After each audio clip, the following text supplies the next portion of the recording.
하나님을 두려워해라. 말로는 뭐 엄청나게 했지만 실상은 다 뭡니까? 그냥 입에 발린 말이에요. 입에 발린 말. 그들의 마음은 하나님을 진정으로 사랑하기보다는 하나님으로부터 멀리 떨어져 있었다 그랬죠. 그러니까 그래서 회칠한 무덤이라 그런 거예요. 회칠한. 그들의 예배는 단지 형식뿐인 예배다. 그래서 형식, 아주 형식을 엄청 중요하게 여겼죠. 그러나 속 알맹이는 완전히 껍데기였고, 그러니까 마음이 없었어요. 마음, 하나님을 사랑하는 마음, 하나님을 공경하는 마음, 하나님을 경외하는 마음이 있는 거예요. 자, 그들의 예배는 하나님의 말씀의 지침들의 토대를 두고 있는 것이 아니라 뭐예요? 인간이 만든 것이다. 그런 뒤에 예수님의 비판은 내적이면서 외적인 것이 중요해요. 예수님의 비판은 마음과 하나님의 말씀에 대한 외적 순종 모두를 포함하는 것이다. 포함하는 거예요. 그러니까 우리가 여기 94페이지에 잘 나와 있네. 바로 얘기하려고 하는 게. 우리가 이제 보통 예배할 때 삶의 예배다 막 이런 얘기를 많이 해요. 근데 그렇죠. 우리 삶 자체가 예배가 되어야 되죠. 그러나 회중들이 하나님의 자녀들이 모여서 예배 드리는 것도 중요한 거예요. 그러니까 삶의 예배라 그래가지고 나는 저 산에 가서 등산하면서 예배하겠다. 뭐 나는 뭐 저 바닷가에서 하나님이 창조한 바다를 보면서 예배하겠다. 이거 굉장히 적용하기 좋아요.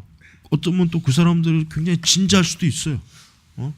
그러나 사실 뭡니까? 하나님께서 원하시는 것은 우리가 바로 하나 구원받은 백성들이 이렇게 한 자리에 모여서 함께 찬송을 드리고 하나님께 예물을 드리고 어떤 공통적인 메시지를 듣고 또 구원받은 성도들과의 거룩한 교제를 나누고 이게 바로 뭡니까? 이게 하나님께서 예수님께서 요구하시는 거예요. 근데 이거를 어느 한쪽에만 딱 이렇게 치우치면 안 되죠. 또 우리가 모여서 이런 예배를 잘 드리면 우리가 바깥에 나가서 우리가 세상으로 파송 받았을 때는 전혀 뭐 하나님에 대한 인식도 없고 하나님이 창조한 세계에 대한 어떤 영적 감각도 없고 그냥 무지하고 아주 그냥 뭐 아무 생각 없이 살다가 예배당 안에만 들어오면 또 이제 하나님 이것도 여기서 잘못된 거란 말이에요. 그러니까 이 두 가지의 극단을 예수님은 아셨어요. 인간이 항상 이 두 가지 극단에 빠질 걸 아시기 때문에 이 두 가지에 있어서 조화 균형을 이루라 이거죠. 조화 균형을. 자, 그래서 예수님은 마가복음 7장 19절에 예수님의 말씀은 새 언약을 믿는 모든 사람을 위하여 예식법의 응식법은 폐기됐다는 것을 의미한다. 그러니까 여기서 예식법, 음식법은 뭡니까? 구약 시대 율법에 있는 뭘 먹어라, 먹지 말아라 이런 걸 얘기하는 거예요. 그러니까 더 이상 이제 그것은 새 언약, 즉 신약의 성도들에게는 그것이 어울리지 않는 거예요. 그러니까 오늘날 우리가 구약의 율법에 뭐 먹어라, 먹지 말라 한다고 해서 그걸 우리가 지킬 필요는 없는 거예요. 근데 안식교 같은 경우는 이제 여전히 오늘날에도 이제 구약의 일부 율법, 음식 그 부분에 있어서 굉장히 그들이 중요하게 여기잖아요. 그러니까 우리가 신약 시대에는 절대로 그러면 안 돼요.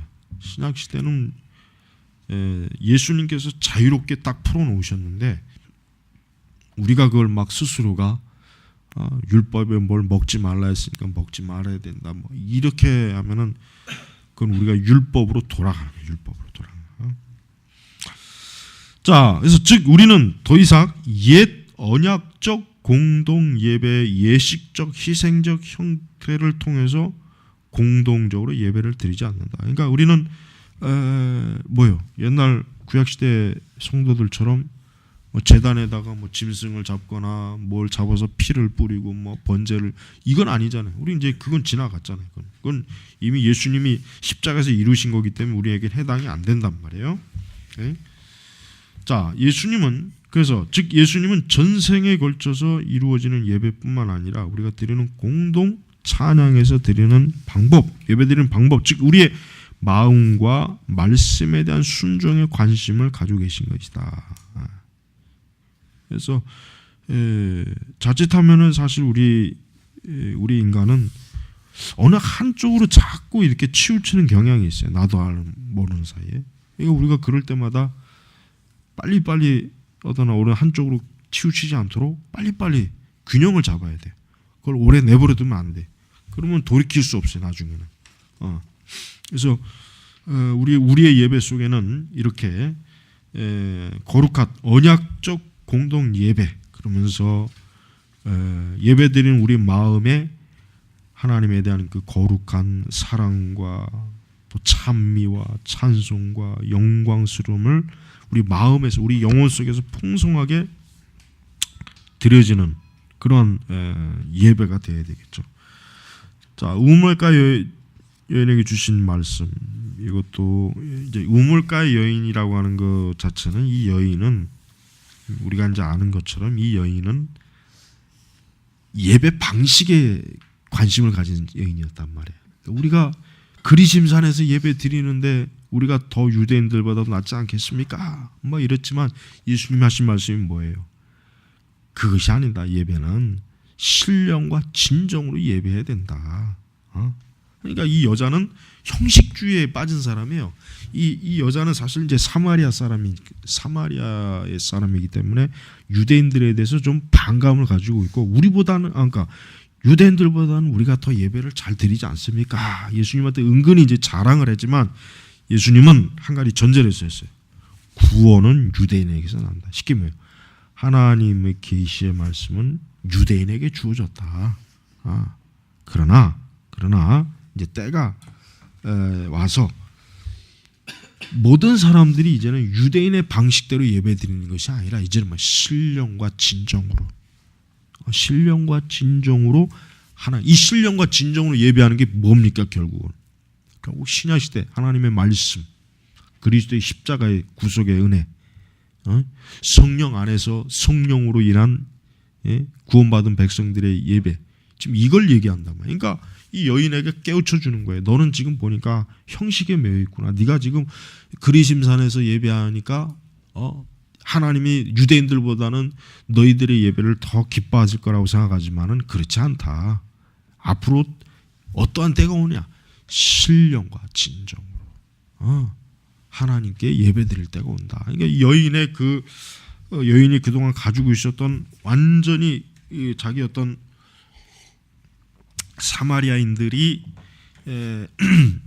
드리는 예배에 대한 그 아주 확신한, 그 자기들은 그렇게 하기 때문에 하나님이 기뻐할 거라고 하는 그걸 완전히 예수님이 다 깨트려 버린 거예요. 자, 그래서 1번은 95페이지 1번은 들어갑니다. 예수님은 예배 장소에 대해서 구속적 역사적인 전환을 나타낸다. 그렇습니다. 이제 예배 장소에 대해서 구속적. 자, 이제 예배 장소는 어디입니까? 예루살렘이 아니어도 돼요. 이제 예배 장소가 꼭 예루살렘 성전이 아니어도 됩니다. 어디입니까?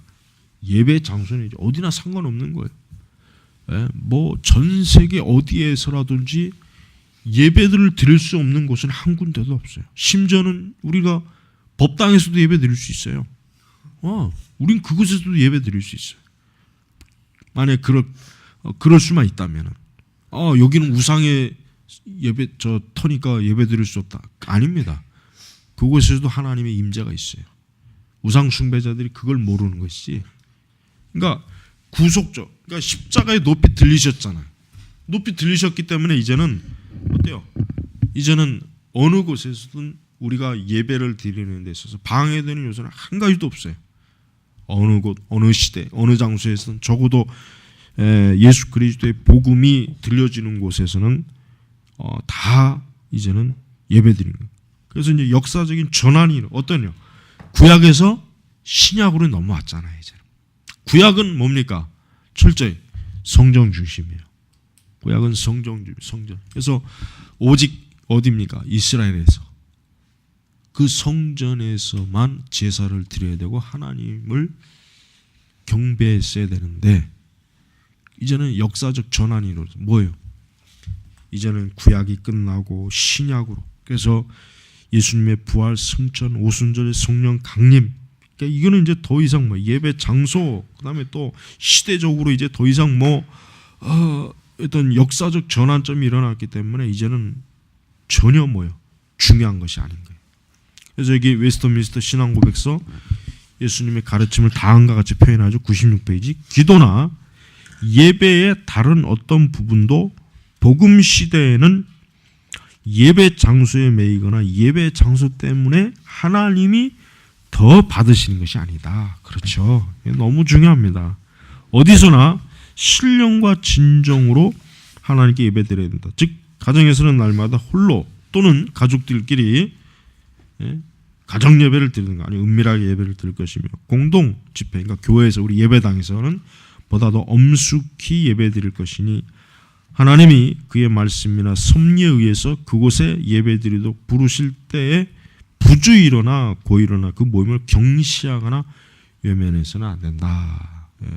그러니까 우리 신약의 예배라고 하는 것은 정말 자유스러워졌어요. 자유스럽고 하나님께서 이제는 모든 민족, 모든 족속들에게 하나님을 이제는 마음껏 그리스도를 통해서 예배할 수 있는 그 엄청난 축복을 그냥 활짝 문을 열어놨어요. 그러니까 우리가 가정에 있었던 설령 회사에서거든 학교에서거든 아니면 이렇게 우리 예배당에서건 우리는 예배를 엄숙하게 또 우리가 예배를 그냥 천시하거나 그걸 외면해서는 안 된다 이거예요. 하나님께서 우리에게 사람에게 이제 거룩한 예배를 드릴 수 있도록 이제는 활짝 십자가로 그냥 확 문을 열어놨는데 우리가 어떤 예배의 어떤 우리 스스로가 잘못된 율법의 요소에 의해서 만약에 스스로가 자기 자신을 방해한다는 것은 옳은 게 아니란 말이에요.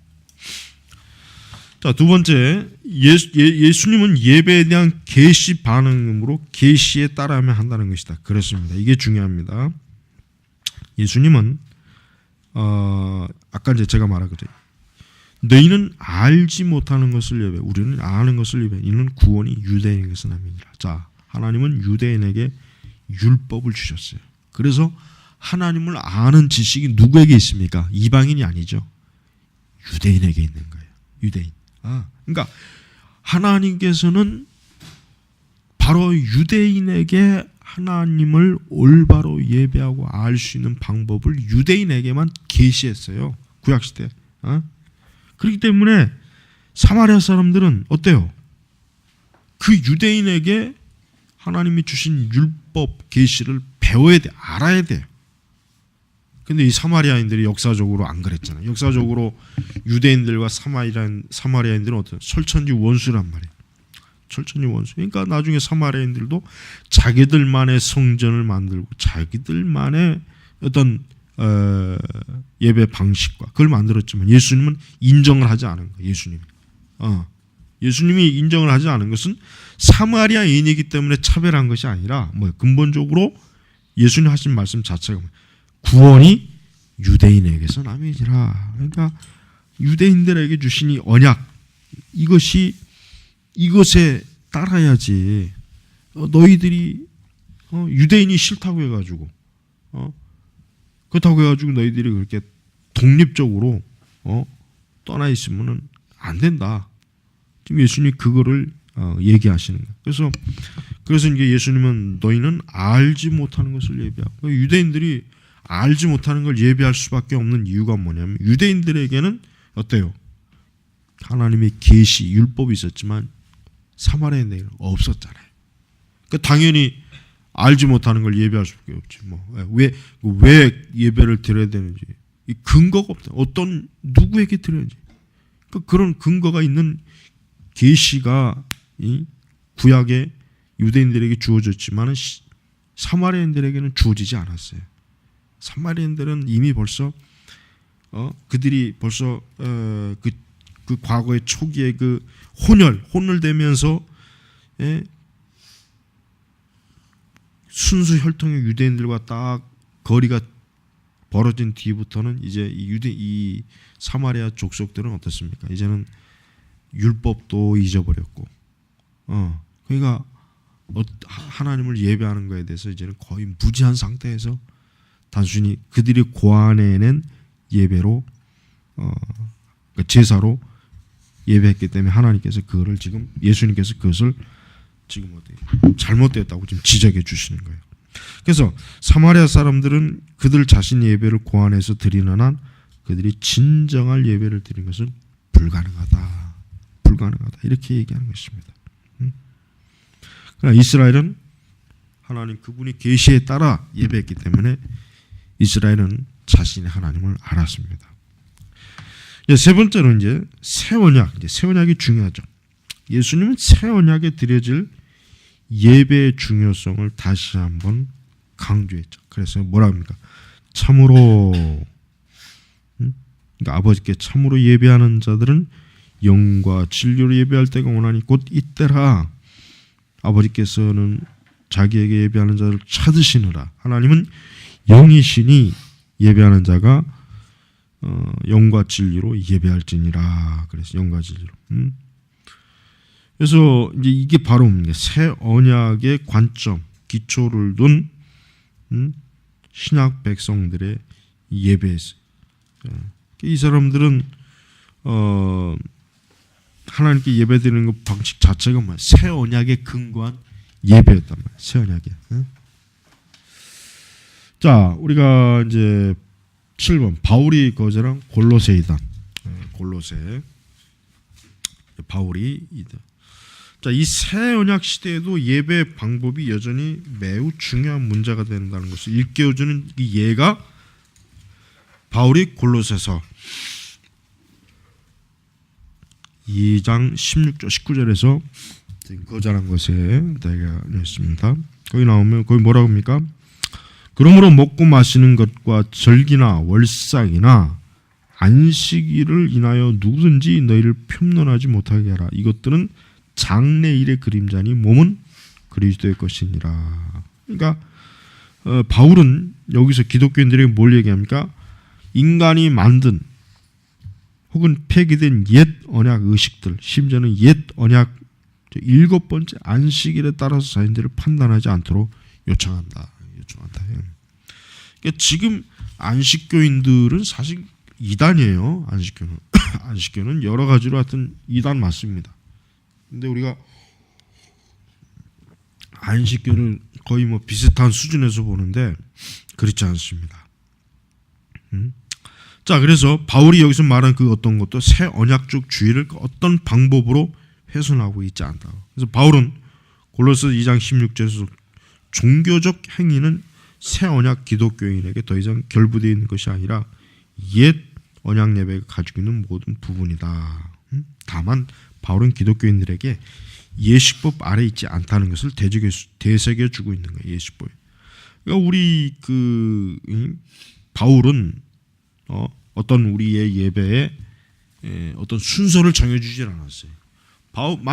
바울이 만약에 차라리 뭐 예배 순서를 이렇게 하라 그랬다면은 참 좋았을 뻔했어요. 그러면은 어쩌면 더 이상 이제 예배에 대한 논란이 일어나지 않겠죠. 그러나 바울은 지금 그걸 얘기하자는 게 아니에요. 그러니까 하나님은 지금 그거를 말씀하자는 게 아니에요.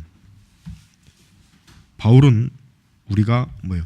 과거에 율법은 제사법이 뚜렷하잖아요. 이렇게 아주 율법 조항이 뚜렷해. 그러나 신약 시대는 뭐예요? 신약 시대는 그렇게 구약같이 아주 무슨 뭐 예배 순서를 조목조목한 그렇게 만들어 놓지 않았어요. 그게 하나님의 뜻이에요. 왜입니까? 새 언약, 복음의 언약, 은혜의 언약, 자유의 언약, 십자가의 언약 아래 있기 때문에 우리 그리스도인들은 어때요?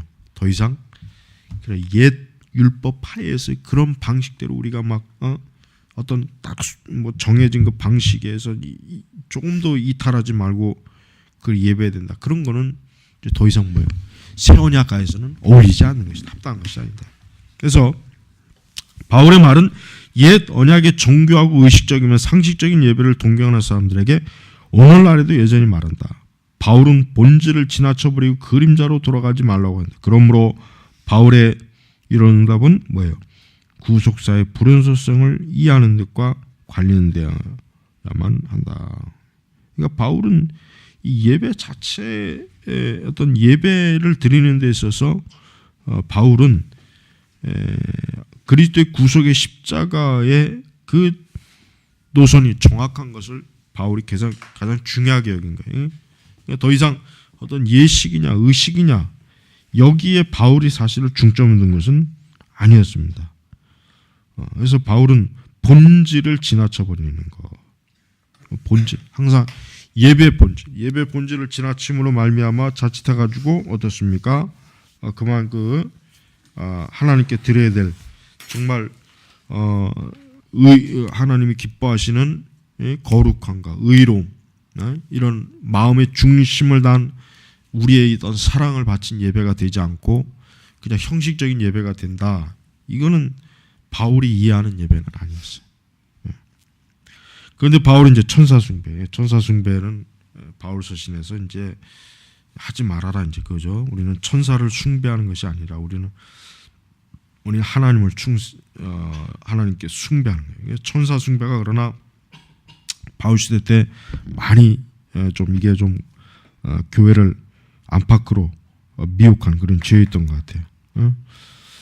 자, 그러나 바울이 지적하는 바대로 바로 그런 예배는 하나님이 명하신 것이라 인간적인 면에서 기억하기 위함이다. 그러니까 예배라고 하는 게 하나님께서 기뻐하시고 제정하신 그러한 예배가 아니라 완전히 인간의 독단적인 사고력에서 상상과 생각과 계획에 의해서 딱 고수되어지는 예배는 하나님 기뻐하는 예배가 아니에요. 그러니까 우리가 그런 예배를 드리려는 마음을 가져서는 안 됩니다. 우리는 오히려 뭡니까? 우리는 오히려 우리의 예배가 좀 허술해도 그러나 그 예배 자체 속에 하나님의 임재가 있고 능력이 있고 진리가 있고 이걸 우리가 추구해야지 우리가 어떤 외적 그 틀만 쫙 보고 나도 저랬으면 좋겠다 하는 것은 그것은 옳지 못한 거예요. 자, 바울이 주로 지적하고 말하고자 하는 것은 바로 그런 예배는 하나님이 명하신 것이 아니라 인간적인 면에서 기원한 것이다. 또 그는 예배는 그리스도의 인격과 승기 혹은 우리가 가지고 있는 그리스도의 연합을 정당히 시켜주지 않는다. 지혜로운 옛 청교도 성직자들이 의지적인 예배라는 옥을 얻게 된 바로 이 본문서이다. 아무리 신실하다 할지라도 우리 생각에 다른 예배를 드리는 것은 자하 숭배이며 특별히 우리 자신의 의지와 원하는 것을 반영하는 뿐만 아니라 다시 한번 우리는 여기서 예배 방법에 정말로 관심을 보이는 신약의 본질을 발견하게 된다. 이제 이렇게. 자, 그래서 이제 바울의 지침,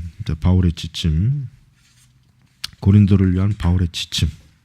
무엇보다도 바울이 고린도에게 보내는 지침 중에 가장 돋보이는 건 뭔가 질서. 무질서롭게 하라. 하나님 어지러움이 하나님 아닌데 질서가 없는 게 질서. 그래서 이제 여기 바로 첫 번째 이제 방언에 대해서 나오죠. 바울은 해석되지 않은 방언보다는 예언에 더 가치를 둔다. 예언은 교회 유익이 되는 것이며 분명하기 때문에 이 예언 하나님의 말씀이에요. 하나님의 말씀을 드러내는 거예요. 바울은 예언은 어때요? 전혀 도움이 안 되는 거예요. 도움이.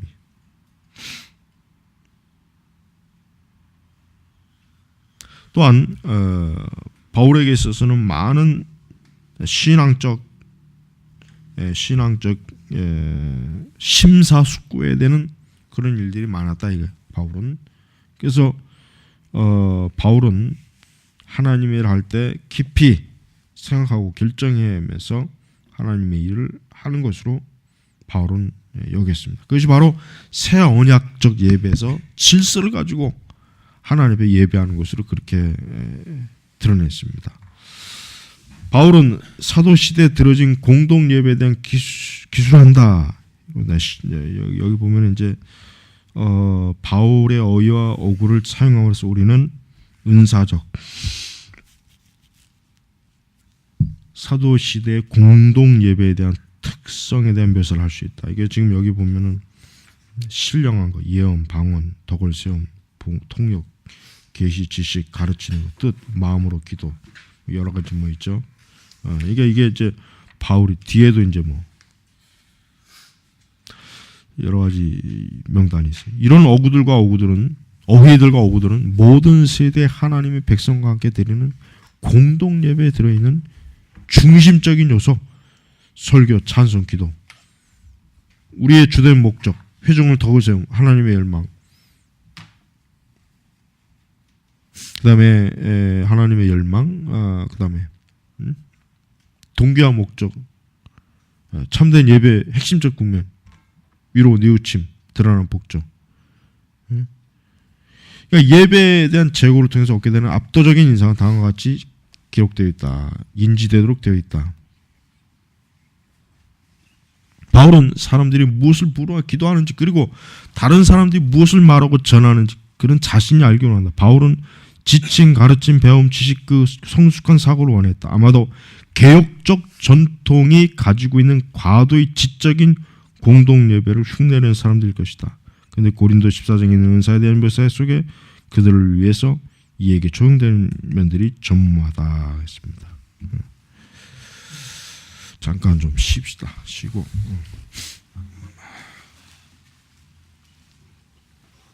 합시다. 자, 이제 바울에게서 이제 우리가 예배에 대한 바울의 그 신학 이제 상황을 좀 우리가 봅니다.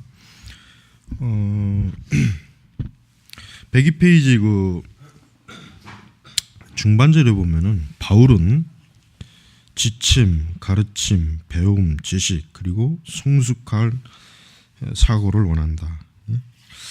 아마도 개혁적 전통이 가지고 있는 과도의 지적인 공동 예배를 흉내 내려는 사람들이 있을 것이다. 그런데 고린도 14장에 있는 은사적 예배에 대한 묘사 속에는 그들을 위해서 그들에게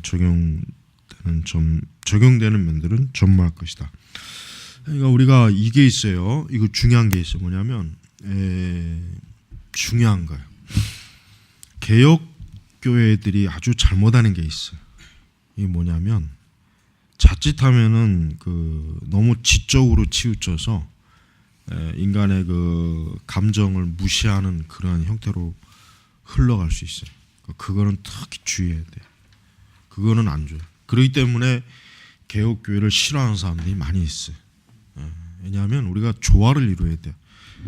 개혁 교회가 이제 그런 자칫 뭐 이제 은사주의적인 그런 교회의 어떤 폐단을 너무 지나치게 이제 예민하게 반응을 해서 너무 좀 감정적으로 너무 푹 가라앉아 있고 또 감정적으로 너무 폐쇄적으로 그렇게 하면 안 돼요.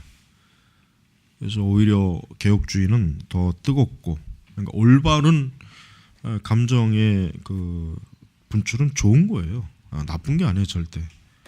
우리가 은사주의의 그 폐단을 잘 걸러내면서 우리가 하나님의 진리에 대한 뜨거운 열정, 어떤 활기찬, 이게 우리가 이게 중요하다고. 이게 없이 그냥 단순히 우리의 예배가 그냥 막 쭉 쳐져 있거나 그러면 안 된다. 그러면 아주 특히 이제 설교도 마찬가지예요. 설교도 개혁주의자들의 설교가 대체로 좀 그래도 좀 지적인 걸 추구하다 보니까 설교 톤이 굉장히 좀 졸렸고 좀 따분하고, 그러니까 뭔 소리를 하는지도 모르겠고 대체로 반응이 그래요. 근데 그러면 안 돼. 그거는 아주 잘못된 거야. 교육주의적인 설교육 방식이 자칫 그렇게 가면은 완전히 잘못하면은 교회를 영적으로 어둡게 만들어 버려요. 우리의 예배는 무덤 속의 예배가 되면 안 된다는 얘기예요. 살아있는 활기찬 어떤 영적인 활력을 우리가 가지고 있어야지. 그것이 없다면은 잘못하면 교회가 그만 괜히 본의 아니게 침체에 빠질 수가 있는 거예요. 그래서 우리가 지금 바울은 고린도 교회를 향하여 여러 가지로 이제 말씀할 때 이제 우리가 102페이지 보면은 40절에 그 말씀, 모든 것을 적당히 하고 질서대로 하라 그랬단 말이에요. 모든 것을 적당히 하고 질서대로.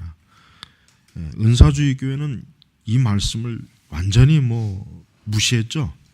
그들은 마치 은사가 신학교의 무슨 대표성을 띠는 것처럼. 그러니까 그들은 질서도 없고 적당히도 없고 또 그런 면이 많아요. 그래서 이제 우리가 이런 예배에 있어서 특별히 33절 어지러움이 하나님이 아니면 화평의 하나님. 우리가 항상 어떤 신앙적 영적 상황을 볼 때 항상 잘 균형을 맞추는 게 중요해요. 균형이 없으면은 분명히 어느 한쪽으로 깨져가지고 오류가 생길 수밖에 없어요. 자, 바울은 공동 예배를 드리는 동안 성령에 의해서 사람들 속에 부여된 귀한 은사들을 행하도록 허용된 사람들의 수와 질서를 규정한다. 그러니까 바울은 예배가 그 당시의 이교 신전, 그러니까 고린도 그 지역에 있는 이교 신전들에서 그 퇴폐적이고 소란스럽고 지저분하고 더럽고 그 야만스러운 그 예배, 그들의 그 제사 방식이 교회로 흘러 들어오지 못하게 했어요. 교회가 그런 그 이교 제사의 방식을 흉내내서는 안 되고 그런 요소를 끌어들여서는 안 된다고 그랬어요. 단호하게. 그러니까 항상 하나님은 어지러움이 하나님이 아니라 그랬죠. 그러니까 막 뭐 뒤죽박죽 막 그냥 뭔가 이 불안정한 그런 게 아니란 말이에요. 항상 질서 있고 그러면서도 올바른 성령의 역사가 있으면서도 어떤 무질서한 이런 것들이 흐트러지지 않는 거. 그러니까 바울이 항상 이걸 추구했어요. 그래서 그는 뭐 방언, 예언 뭐 이런 부분에서도 뭐라고 했습니까? 나와 있죠. 103페이지. 만일 통역하는 자가 없거든 교회에서는 어때요? 잠잠하고 자기야 및 하나님께 말할 것이요. 그러니까 여러분 그 은사주의 교회들 보면은 막 우리 다 함께 방언으로 통성기도 합시다 해가지고 막 주여 삼창하고 난 다음에 막 방언기도 하잖아요. 그거 완전히 그 미친 그 정신병자들이에요. 그 사람들은 진짜 이 말씀에 이렇게 엄연히 나와 있는데도 불구하고 목사들이 그 교회에서 그런 짓들을 하니 그 교회가 어떻게 됩니까? 어지러움이죠. 무질서하죠. 그러니까 그들 자체가 지금 이 무슨 방언 통역도 문제지만은 사실 그 방언의 은사를 많이 얘기하지만 통역 은사를 많이는 얘기 안 해요. 왜 그런지 아십니까? 자신이 없는 거예요. 자신이 없는 거. 왜?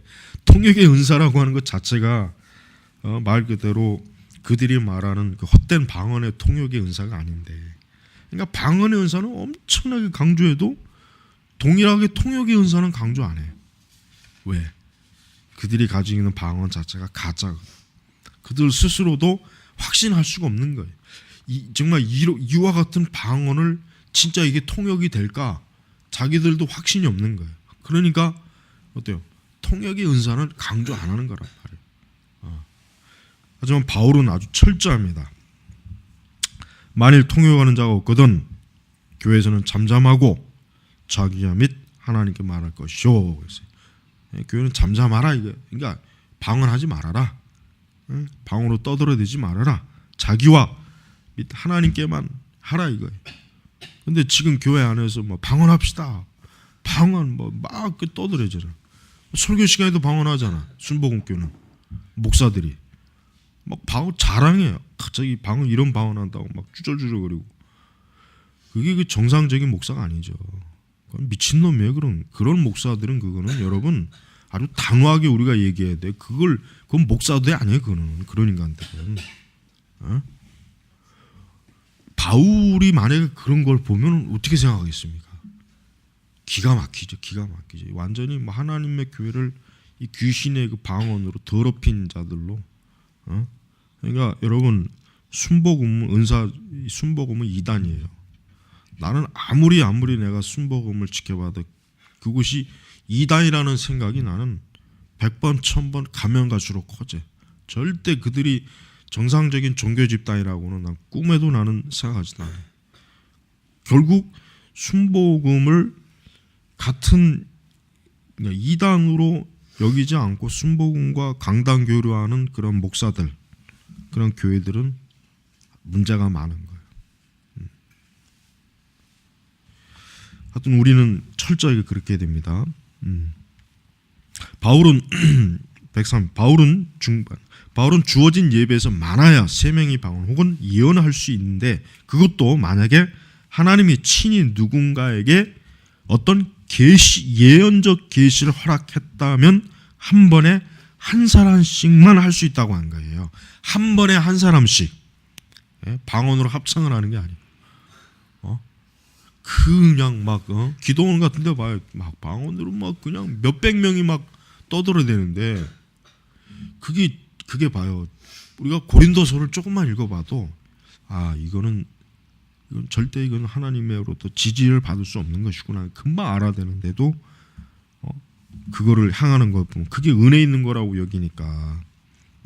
자, 거룩한 성경에 모인 곳에 있는 교회 사도들에게 주신 정권 대사격인 권위를 순전하게 서임한 것에 대한 예를 우리가 이 본문에서 발견한 것보다 더욱 놀랍게 잘 보여준 예는 없을 것이다. 그래서 이제 바울은 뭐라 합니까? 바울 선생님, 나는 방금 하나님의 예언적 계시를 받았습니다. 나는 그것을 드러내도록 강요를 받고 있습니다. 바울은 한 번에 하나씩 하시오. 그러면서 계속해서 이제 같은 내용이죠. 즉 여러분, 우리가 맨 하반절 질서 혹은 질서에 대한 관심은 성령의 역사와 성령에 대한 우리의 반응에 해가 된다는 생각은 이 새 언약 본문을 통해서 전파된다. 성경의 규칙과 질서를 적용하는 것은 공동 예배에서 어느 정도 성령을 억누르게 된다고 보는 견해는 이 본문에 비춰볼 때 어때요? 꽤 어리석은 생각이죠. 그러니까 성령 은사주의자들이 말하는 게 있잖아요. 사람이 인위적으로 예배를 자꾸 형식화시키면은 성령의 활동을 방해한다. 성령의 활동을 인위적으로 사람이 방해하니까 안 된다. 그렇지만 그러나 우리가 바울의 관점, 바울 서신을 고린도서를 볼 때는 전혀 어때요? 타당하지 않아요. 바울은 오히려 엄격하게 오히려 뭐예요? 교회가 질서를 지켜야 된다 그랬어요. 성령의 바울이 만약에 성령의 가시적 어떤 활동을 방해할 수 있으니까 지나치게 막 이렇게 하지 말아라 그렇게 했다면 모르겠지만 바울은 오히려 그렇게 안 해요. 바울은 오히려 오늘날 은사주의자들은 전혀 반대의 성향을 드러내요. 오히려 바울은 굉장히 절제하고 조심스러운, 그러니까 예배가 막 아주 그냥 행여라도 미친 사람들이 막 난동을 부리는, 막 술 처먹고 막 술 취하고 막 시끄러워졌잖아요. 바울인데 고린도 교회가 막 아주 막 이상하게 가니까 바울이 아주 거기에 대해서 강하게 책망을 한 거예요. 그렇게 무질서하고 방언 은사 있다고 해서 중구난방으로 떠들어대고 통역도 없는데 방언하고 함부로 예언 찌꺼리고, 그러니까 바울이 그런 거에 대해서 엄격하게 제지한 거라. 왜? 그게 성령의 역사가 아니라는 거예요. 그렇게 한다고 해서 성령의 역사가 임하는 게 아니라는 거죠. 그러니까 우리는 그렇기 때문에 형식과 자유 사이, 성경의 규칙들과 찬양의 간결한 표현 사이, 예배의 교훈들과 하나님과의 속박되지 않은 연대성 사이에 궁극적 갈등이 있을 수 없다. 그랬습니다. 우리가 형식적인기 때문에 자유가 없다, 성령이 임재할 틈이 없다. 이거는 절대 말이 안 되는 것이다. 그래서 우리가 항상 이런 균형을 잘 우리가 교회에서 가지고 있어야 돼요. 자, 바울은 교회 공동 예배에서 말씀을 전하는 자들에 대한 제안들을 언급한다. 자, 아주 중요합니다. 바울은 다음과 같이 말한다. 하나님의 말씀이에요. 고린도전 14장 34, 35절. 모든 성도의 교회에서 한과 같이 여자도 교회에서 잠잠하라. 죄에 말하는 것을 허락함이 없나니 율법에 이른 것 같이 오직 복종할 것이요 만일 무엇을 배우려거든 집에서 자기 남편에게 물을지니 여자가 교회에서 말하는 것은 부끄러운 것입니다. 지금 이 고린도전서 14장 34절 35절 말씀이 거의 다 대부분의 지금 우리나라 교회에서는 폐기 처분된 말씀입니다. 사실은 거의 다 그래요. 이 지금 이런 부분에서 보수 교단이라고 하는 그 교회들도 그냥 암묵적으로 이런 것들에 대해서 그냥 묵인해 버려요.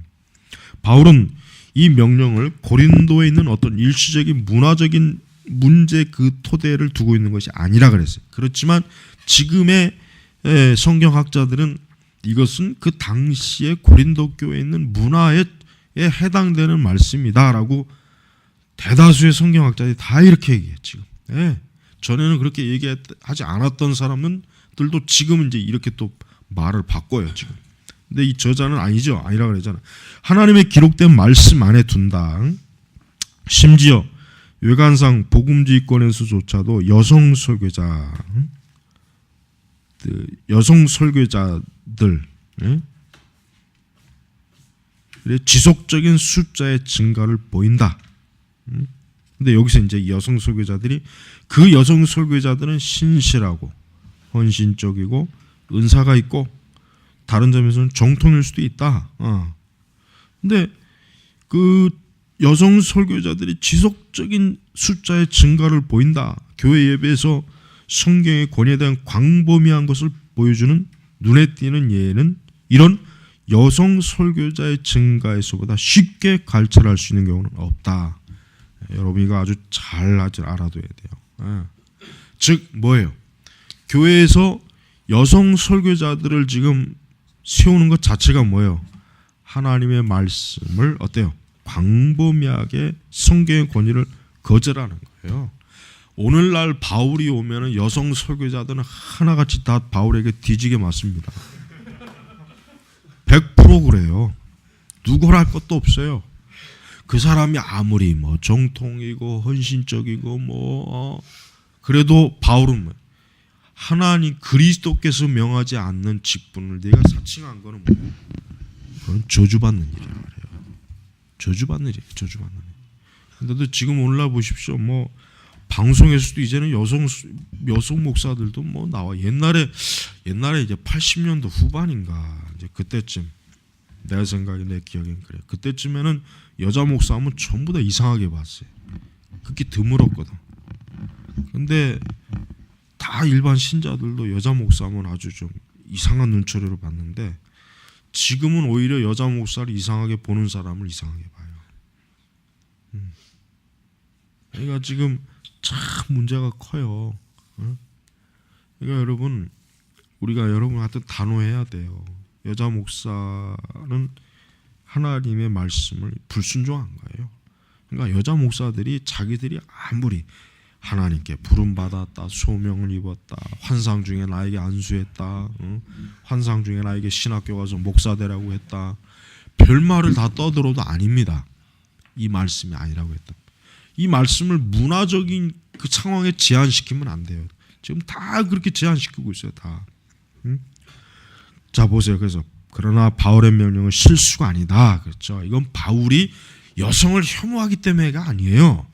바울이 뭐 여성 차별주의자이기 때문에 아니에요. 남성 우월주의자이기 때문에 아니라 하나님의 말씀이 그렇기 때문에 하나님의 말씀만이 공적 예배에서 누가 전할 수 있고 전할 수 없는지를 결정하는 거예요. 이건 하나님께서 바울에게 전하라고 하는 예언 말씀이지 바울이 개인적으로 지금 한 게 아닌데 지금 이 바울에 대해서조차도 공격하죠. 바울이 잘못된 사람이다. 대다수의 온건한 대다수의 복음주의 학자들은 이건 바울 당시에 그 고린도 지역의 문화적 특수성에 의해서 바울이 고린도 교회에서만 금한 것이지 뭐 전 교회를 금한 게 아니다. 이렇게 지금 다 해석해요. 복음주의 학자들 중에. 그래서 지금 우리 한국에서도 좀 이름난 신학자들 보면 전부 우리 저 백석도 보세요. 우리 내 예전의 교단도.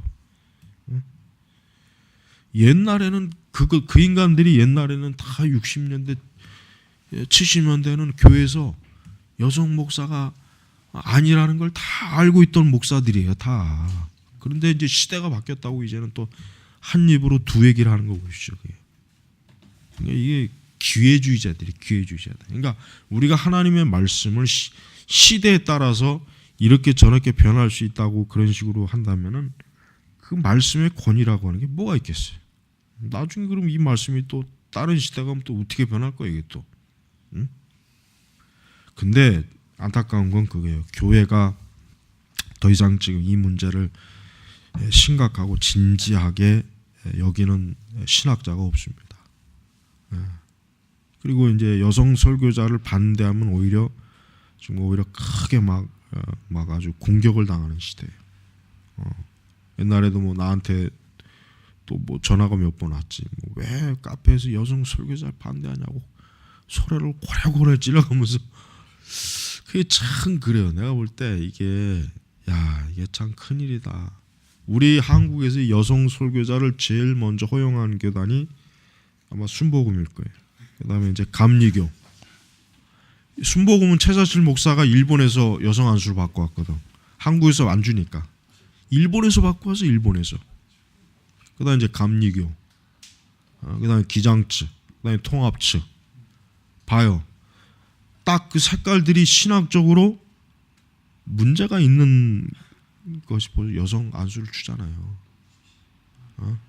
여러분 우리가 여성 안수의 문제는 이게 문화의 문제, 어떤 성의 문제가 아니야. 이거는 진리의 문제. 하나님께서 분명히 교회에서 잠잠하라. 이 말씀은 분명히 공적 설교 사역에 있어서 여성은 목회자가 돼서는 안 된다는 말씀에 해당되는 것이지, 이 말씀을 또 다른 형태로 다른 방식으로 해석을 했게 되면은 아무 의미가 없어요. 근데 지금 참 이런, 근데 우리 개혁주의 안에서도 뭐 여성 안수에 대해서 별로 그렇게 신경 안 쓰더라고요. 별로 그렇게 그걸 그렇게 크게 막 뭐. 자, 그래서 하여튼 우리가 좀 이런 부분에 좀 우리가 확실하게 이렇게 우리가 공부를 하면서 이걸 좀 명확하게 정리해야 됩니다. 자, 다섯 번째, 바울은 자신의 명령을 단지 고린도를 위한 것이 아니라 모든 교회의 공동 예배를 위해 없어서는 안 될 것으로 보고 있다. 그렇습니다. 자, 바울은 지금 고린도 교회 주는 메시지라고 해서 고린도 교회만 주는 게 아니에요. 그럼 로마서는 로마 교회, 뭐 에베소서는 에베소 교회, 뭐 그렇게 한정된다면은 뭐 말이 안 되잖아요. 바울은 뭐예요? 모든 교회. 그래서 만일 누구든지 자기를 선지자나 혹 신령한 자로 생각하거든 내가 너에게 편지한 것이 주의 명령인 줄을 알라.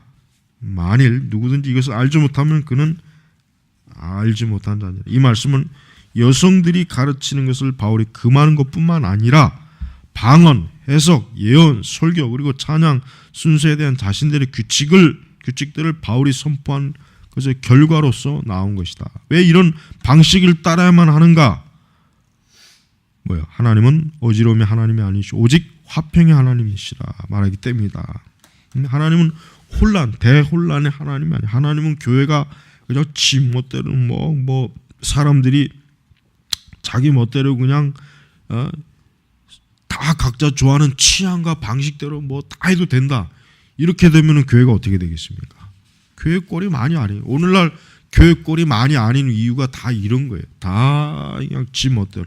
목사들도 마찬가지예요. 목사들이 제일 문제죠. 목사들이 전부가 하나같이 개똥신학이에요. 뭔 얘기냐면 명확한 신학이 없어요. 자기 신학에 뚜렷한 노선이 없어.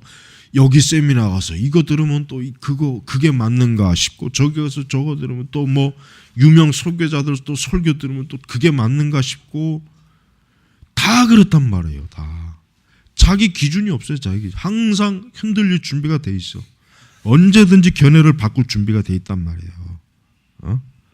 그러니까 여러분, 이게 목사들이 이게 문제. 결국은 교회 문제는 목사들의 문제. 오늘날 교회 문제하면 결국 목사들의 문제입니다. 목사들이 다 흐리멍텅하고 다 바보 천치들 같은 그런 멍청한 그 신학도 없고 더 뭔가 신학을 공부하려는 열심도 없고 노력도 없고, 하다못해 책이라도 사놓으란 말이에요. 책이라도. 여러분, 책이라도 사놓으면 그게 틀려요. 자기가 정말 책 읽을 시간이 없어도 서점에 가서 아니면 인터넷 서점에 가서 좋은 책이면 사놓으란 말이에요. 사놓으라고. 그러면 조금씩이라도 읽게 돼. 그러나 그거 안 하면은 아예 담을 쌓아놔요. 아예. 응? 그러면 이게 지금 여러분 지금 내가 볼 때는 고린도 교회의 이런 모든 현상이 우리 한국 교회 그대로 다 나타나고 있어요. 아무리 고린도 전후서가 있으면 뭐 하겠어요. 교회는 절대 이 말씀대로 안 따르는데. 우리가 그래서 신학생 때부터 뚜렷한 자기 신학을 갖고 있어야 돼요. 그래서 흔들리면 안 된다고. 그러니까 우리가 개혁주의 신학이나 이런 청교도 이런 신학을 철저하게 배우는 이유가 뭐냐. 앞으로 뭐 어떤 시대가 오든 뭐 어느 상황이 오든 이거는 성경이 중심 진리이기 때문에 고칠 필요가 없는 거예요. 흔들릴 필요가 없는 거란 말이에요. 그런데 대다수의 목회자들은 아닙니다.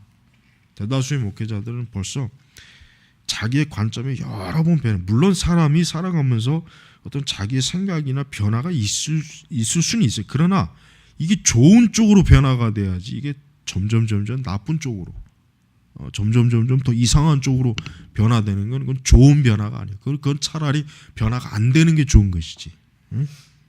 그래서 우리가 절대로 하나님의 말씀에 조금이라도 벗어나는 것은 우리 자신이 허용해서는 안 돼.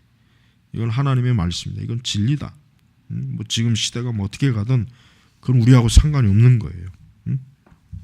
자, 그래서 우리는 이 본문의 전체 주된 취지는 다음과 같은 것임을 다시 한번 보게 된다. 하나님은 우리가 예배드리는 방법에 대해서 많은 관심을 가지고 계신다.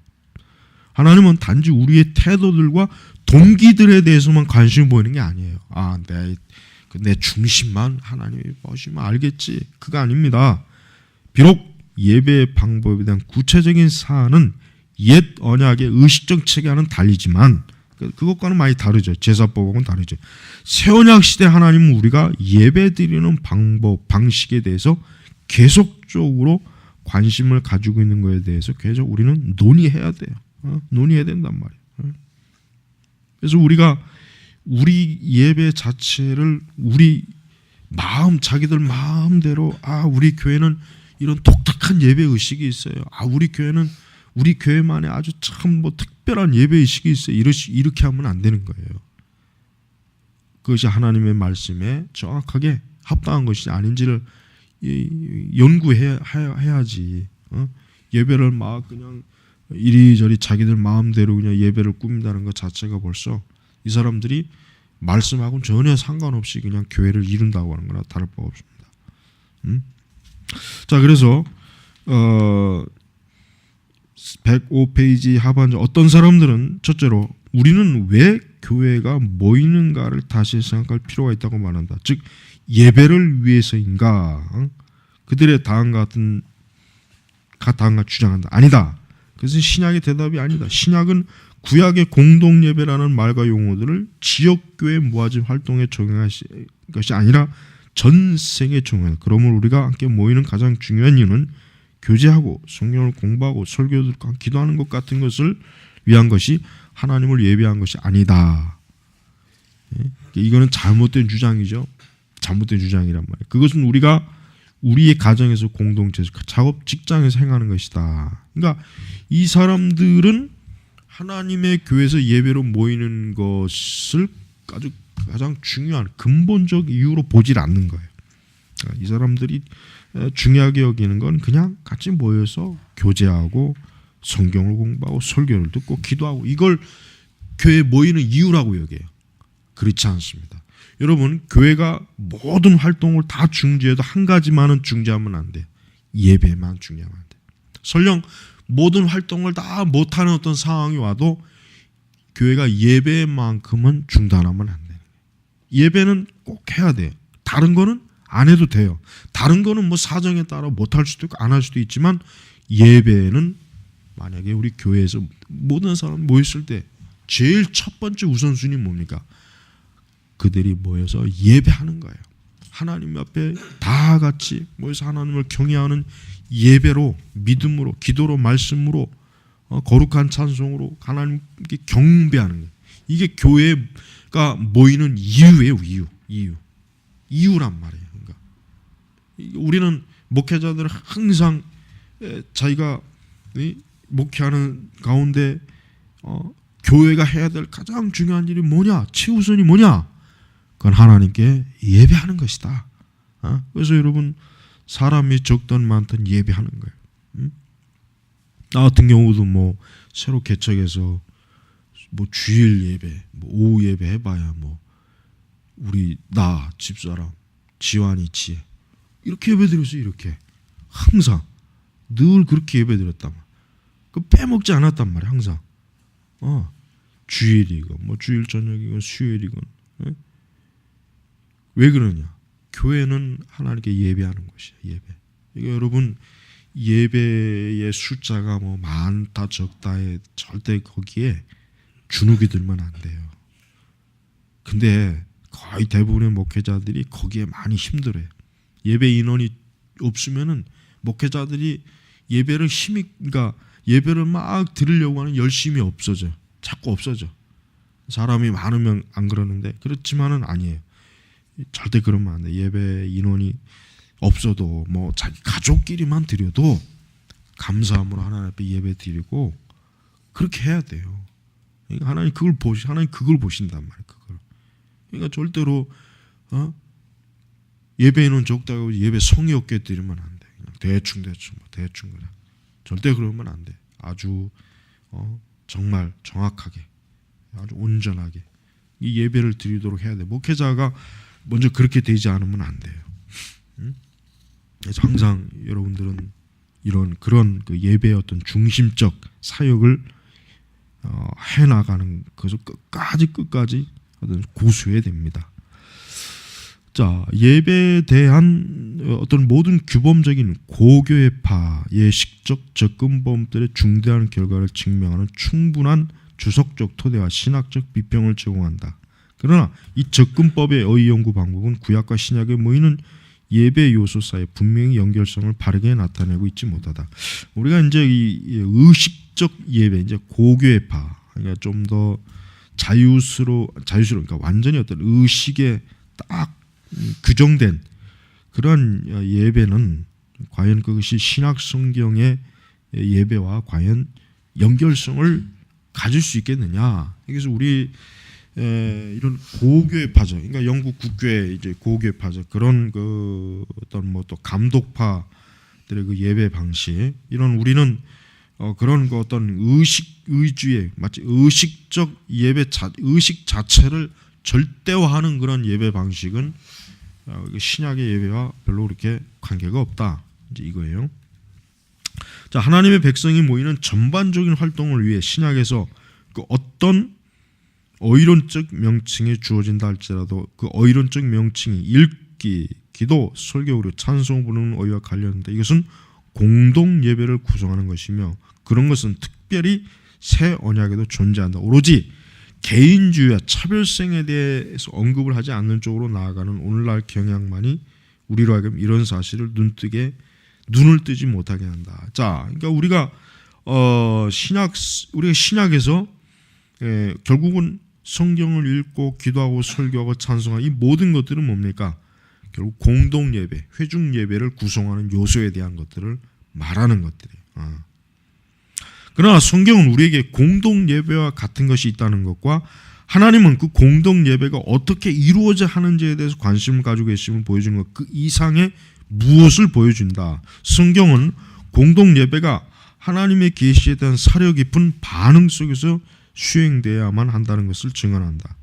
하나님과 하나님의 영원한 도덕적 구별들에 대한 그 가르침이 신구약 모두에서 교훈과 예를 증언한다. 따라서 우리는 성경 자체가 개혁적 전통이 때때로 예배의 규범적인 원리라 이름을 붙여주는 것을 우리에게 제공한다고 했습니다. 그러니까 우리 개혁주의는 우리가 적어도 개혁주의적 관점에서 예배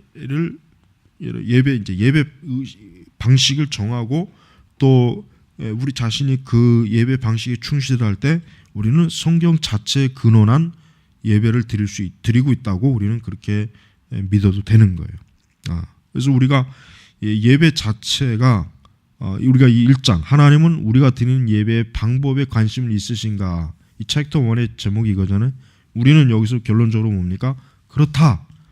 우리는 하나님께서는 지금 오늘 복음주의 시대는 하나님께서 예배 드리는 방식에 하나님께서 넓게 본다고 여겨요. 그러니까 지금은 사람들이, 그러니까 지금은 신학자들이, 목회자들이 하나님은 다양한 것을 좋아하신다, 다양성을 추구한다고 여겨요.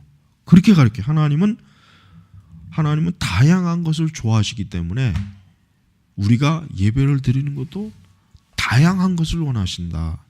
그렇게 가르치면서 그것을 빌미로 자기들의 거짓된 예배, 그거를 은근히 슬쩍 묵인하고 허용하려고 하는 그 교활함을 보이고 있어요. 그걸 조심해야 되는 거예요. 그런 식으로 얘기하면 결국은 예배라고 하는 게 천차만별이 되는 거예요. 여러분, 우리가 저 아프리카나 남미나 뭐 미국의 뭐 남부 흑인들이나 뭐 이제 물론 이제 어느 그 전통 각 민족의 어떤 나름대로 예배 방식이 뭐 전통에 매일 수 있을 거예요. 그런데 우리가 그것을 그렇다고 해가지고 하나님은 이렇게 다양한 민족이 다양하게 예배드리는 것도 기뻐하시는구나 해가지고 우리가 도매금으로 우리가 인본주의적이고 세속적 또 문화적인 예배를 허용하면 안 되는 거예요. 그건 위험한 거예요. 그러니까 지금 이 예배에 대한 그런 그 무분별한, 또 예배에 대한 그런 개방적인 태도, 또 다양성, 다원성, 이게 지금 예배를 어떻게 합니까? 예배를 이게 뭐예요? 이게 예배를 이 수준 이하로 이게 막 자꾸 이게 하락시키고 있어요. 그래서 조심해야 돼. 그러니까 우리가 예배 드릴 때는 우리는 하나님 앞에 우리 마음의 중심을 바로 잡아야 되고 바른 진리가 있어야 되지만 우리가 드린 예배 방식 자체도 중요하다는 거예요. 그러니까 지금 복음주의 교회들이 막 우리 한국 같은 경우도 봐요. 뭐 저녁 오후 주일 오후에 뭐 찬양 예배라 해가지고 막 30분 40분 막 시끄럽게 두들기다가 느닷없이 목사가 나가지고 설교 좀 하다가 또 뭐 20-30분 두들기다가 축도로 끝마치고, 이건 예배가 아니에요. 이건 예배라고 할 수가 없네. 이건 그냥 단순히 사람들이 예배라고 하는 어떤 그걸 빌려서 그냥 지들끼리 흥이 나서 무당 구술하는 것이지. 그러니까 우리가 그걸 포용적으로 보면 안 되는 거예요. 그러나 그걸 지금 다 좋게 보잖아요. 그걸 오히려 이상하게 보면은 오히려 더 이상한 취급을 받잖아요. 그러니까 개혁교회는, 적어도 개혁교회는 우리가 예배에 대해서 이와 같은 것을 원리를 알고 있으라. 적어도 개혁주의 예배학에서는 이것이 하나님께서 기뻐하시는 원래 뜻이다라는 걸 알고 있어야지, 우리가 저 은사주의, 저 신복음주의, 그보다 더 못한 또 하여튼 그런 그 잡다한 부류들의 그 다양한 예배 방식을 흉내내면 안 돼. 그렇게 되면은 예배는 분명히 더럽혀지는 것입니다. 자, 우리 챕터 2로 나옵니다. 성경적 지침을 따르는 예배를 위한 토대. 벌써 끝났네. 그럼 다음에 하지 뭐. 어떻게 끝나네. 자, 기도하겠습니다.